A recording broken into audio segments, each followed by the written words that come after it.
네, 대통령실이 엘리자베스 2세 영국 여왕 조문과 관련해서 정치권에서 불거진 외교 홀대 논란의 유감의 뜻을 밝혔습니다.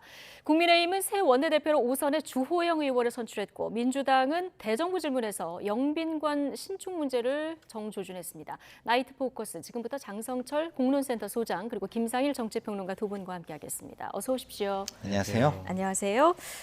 자, 세기의 장례식 저희도 이제 실시간으로 생중계를 해드렸는데요. 팬데믹 이후 주요 정상들이 대거 모이는 자리가 됐습니다. 이건 뭐 그야말로 빅 이벤트인 측면도 있죠. 그렇죠. 전 세계 지도자 VIP 한 500여 분 네. 등 한 2천여 분이 참석을 했어요. 여왕의 마지막 가는 길을 뭐 이렇게 보여드렸다라고 말씀드릴 수가 있는데 윤석열 대통령께서 참석하셔서 예. 세계 각국의 정상들, 주요한 지도자들과 친분 관계를 나눈 주요한 이벤트장이었다라고 말씀을 드립니다. 네. 대통령께서 영국의 일정 잘 마무리하시고 뉴욕으로 가셔서 유엔 총회 연설 잘 하셨으면 좋겠습니다. 예. 김상일 평론가께서는 장례식 지켜보시면서 어떤 점이 가장 눈에 띄셨습니까? 글쎄요, 뭐 어쨌든 그 우리나라에서는 저런 이벤트가 있을 수가 없잖아요. 그렇죠. 그래서 진짜 역사의 한 장면, 세계사의 한 장면을 보는 것 같아서 굉장히 좀 인상 깊었고요. 그리고 장성철 소장께서 말씀을 지금 해주셨지만 기본적으로 이번 외교무대는 무언가 굉장히 그 손에 쥘 수 있는 성과를 가져오는 것보다는 새롭게 장이 열리는 세계 질서의 재편을 앞두고 그 포석을 잘하는 외교무대인 것 같아요. 그러니까 그 포석을 잘하려면 굉장히 전략적인 준비가 잘 돼 있어야 되거든요. 분석도 잘 돼 있어야 되고 그래서 그런 분석을 잘 하고 좋은 전략을 세워서 나가셨기를 바랍니다. 예. 자, 그런데 윤석열 대통령의 여왕 참배 일정이 하루 연기가 됐습니다. 예, 그러면서 야당에서 의전 홀대 지적이 나왔는데요. 민주당 수석 대변인 발언 잠시 듣고 오시겠습니다. 조문 취소를 발표할 것이었으면 윤석열 대통령 부부는 영국에 도대체 왜 간 것입니까? 왜 다른 나라 정상들은 가능한데 왜 대한민국 대통령만 불가능한 것입니까? 대통령 부부의 조문이 자진 취소한 것인지 아니면 사전 조율 없는 방문으로 조문이 거절된 것인지도 명확히 밝혀야 합니다. 네.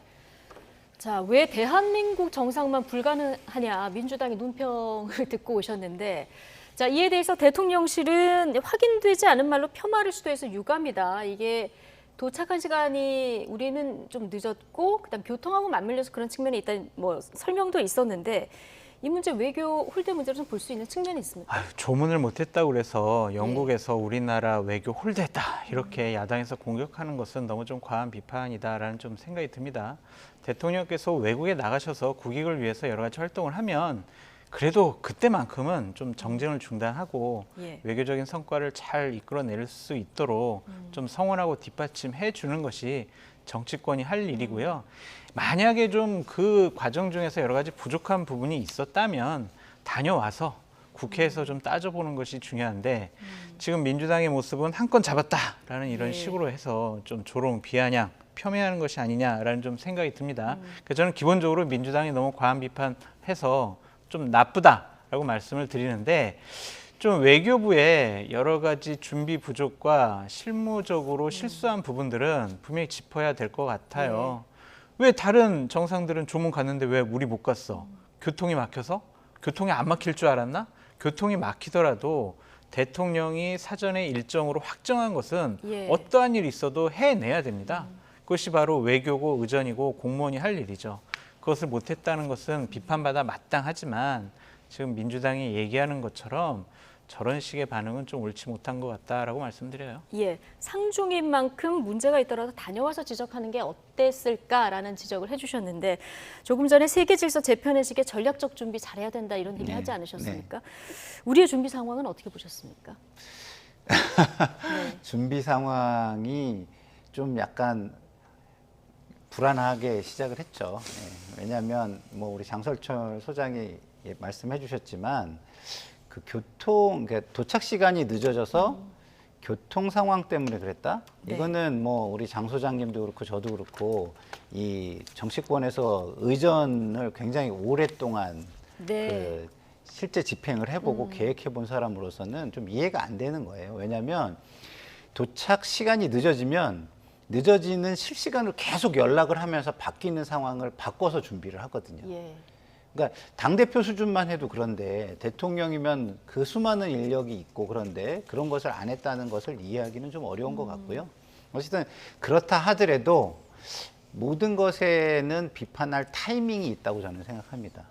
지금은 성과를 얻는데 같이 노력해야 할 때지 그 결과가 나와서 그거에 대해서 비판하고 그것에 대해서 공격하고 할 타이밍은 아니다. 특히나 상중이라는 뭐 다른 나라의 상황이긴 하지만 상중인 상황에서 과연 타이밍이 적절했는가라는 측면에서는 예. 우리 장 소장께서 말씀하신 것처럼 상대방을 서로 헐뜯고 공격하려는 데만 너무 매몰돼 있는 것이 아닌가라는 생각이 들어서 좀 많이 아쉽습니다. 네, 그런 아쉬운 대목도 있었다. 장례식 참석한 이후에 윤석열 대통령 유엔 총회 연설을 계기로 이제 미국으로 건너가고요. 네. 한미 정상회담도 있고 트루도 캐나다 총리와도 이제 만나서 정상회담을 진행할 예정인데 오늘 그 윤석열 대통령의 국정 수행 지지율이 나왔는데 잠시 보시면 소폭 올라서 34%대를 기록했거든요. 이번에 순방 외교가 앞으로 지지율이 반등할 것이냐 멈출 것이냐 여기에 변수가 될 거란 분석이 많은데요. 어떻게 보십니까? 실수만 하지 않으면 지지율은 우상향 올라갈 것으로 보여집니다. 만약에 근데 저번에 나토 순방처럼 김건희 여사와 관련된 여러 가지 좀 부정적인 이슈와 관심이 대통령의 지지율을 좀 하락시킨다라는 평가도 해볼 수가 있거든요. 네. 그런 것 없이 정말 대통령께서 미국과 캐나다에 방문하면서 당초에 내세웠던 여러 가지 외교적 성과를 조금이라도 좀 긍정적인 효과를 발생을 시킬 수 있다면 지지율 상승에 도움이 되겠죠. 예. 기본적으로 유엔 총회 연설에서 기조 연설에서 자유와 인권에 대한 세계 보편적 가치에 대해서 좀 강조하고 말씀하신다고 하지 않습니까? 네. 그 물론 중요한 일입니다만 지금 국내적으로 상당히 어려움에 처해 있는 환율 문제. 네. 그래서 미국과의 통화 수완 문제를 어떻게 좀 이번에 물꼬를 텄으면 좋겠다라는 좀 생각이 들고요. 결국에는 지금 경제가 중요하잖아요. 그러면 지금 배터리 문제가 많은 국민들과 기업에 있는 분들이 걱정을 하고 있습니다. 그러니까 미국에서 생산한 배터리에만 보조금을 주겠어. 우리나라는 미국과 호혜적인 한미 FTA가 있지 않습니까? 그런 협정들을 잘 이용을 해서 우리나라에서 생산하는 배터리도 어느 정도 보조금을 받을 네. 수 있어야 우리나라의 자동차 산업, 배터리 산업이 유지될 수 있지. 만약 저걸 무방비 상태로 놔둔다면 도저히 우리나라 자동차 사업이나 배터리 사업이 예. 지탱할 수 없을 것 같아요. 그래서 최소한 11월 달에 중간 선거가 있지만 바이든 대통령으로 하여금 우리가 다시 한번 검토를 해보겠다라든지 아니면은 잘 여러 가지 협상을 해 나가자라는 원론적인 얘기라도 이끌어내야지 그거라도 없으면은 예. 상당히 좀 많은 실망을 가져올 수 있을 것 같다. 미국 캐나다 순방 일정 뭐 경제 성과에 방점이 찍혔다 이런 분석들이 많은데 지금 말씀하신 대로 미국 중간 선거를 앞두고 있고 다시 미국 우선주의 분위기가 지금 감돌고 있는 상황이라서 성과를 내기가 만만치 않은 상황입니다. 최소한 검토해보겠다 정도는 듣고 와야 된다는 얘기를 해주셨는데 어느 정도 성과를 기대하십니까? 그러니까 제가 이제 포석이라는 표현을 쓰는 이유가 뭐냐면 그게 이제 기본 틀을 만드는 데 집중해야 되는 거예요. 예. 그러니까 단기 성과를 위해서 무언가를 얻어내는 것도 중요하겠죠. 그렇지만 그것으로 인해서 큰 틀을 보지 못하면 저는 안 된다고 보거든요. 예. 지금 큰 틀은 뭐냐면 경제를 중심으로 한 국제 외교 안보 질서가 변하고 있다는 거예요. 거기에서 헤게모니 쟁탈전이 이루어지고 있어요. 그러면 그걸 좀 더 타임라인을 좀 길게 해가지고 봐야 됩니다. 지금 당장 우리가 무엇을 얻는 것도 중요하죠. 그렇지만 지금 그 공급망이 어떻게 재편이 되고 기술 질서가 어떻게 되고 그 기술 질서 속에서 우리는 어떻게 그 안으로 들어가야 되고 그러기 위해서 국가 간에 어떤 신뢰를 쌓아야 되는지 그런 근본적인 고민을 하고 접근을 해야지. 그래서 하나하나를 얻기 위해서 전투를 벌이면 큰 신뢰가 깨질 수도 있거든요. 그러면 그 틀 안에 그러니까 옛날에 우리 6.25가 발생할 때 우리가 그 소위 말하는 안보 파라미터에서 제외되면서 그것이 촉발됐다는 얘기가 많잖아요. 그런 것처럼 지금은 우리는 새로운 질서의 어떤 경제 안보 패러미터, 그 라인 안으로 들어가는 게 굉장히 중요하다고 저는 보여집니다. 그래서 예.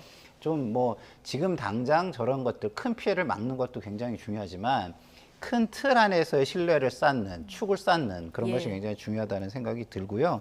그래서 뭐 통화 스와프 뭐 이런 얘기 뭐 예. 아까 소장님께서 해주셨는데 그 역시도 이 신뢰가 훨씬 더 중요하지 통화 스와프 그 자체가 중요한 게 아닙니다. 예. 왜냐하면 예. 제가 경제를 오래 다뤘지만 통화 스왑이 지금 효과를 그렇게까지 많이 발휘할 수 있는 게 아니에요. 왜냐하면 예전에는 어떤 국채 시장이나 이런 데서 우리가 달러 동원 능력이 부족했기 때문에 네. 발생한 그 문제였거든요.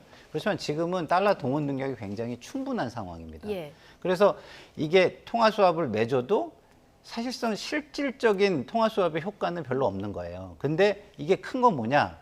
신뢰적인, 경제 신뢰적인 측면에서 굉장히 큰 것이죠. 그렇기 때문에 미국과의 어떤 신뢰를 쌓아갔을 때의 어떤 경제적인 우리 시장의 신뢰가 훨씬 더 커질 수 네. 있다는 걸 생각하면 그 뒤에 큰 것을 위한 전략을 세우는 것이 굉장히 예. 필요하다 이런 걸 제가 말씀을 당장의 드립니다. 성과보다도 큰 틀에서의 신뢰를 포석이 중요하다고 얻어오는 것. 봅니다. 예.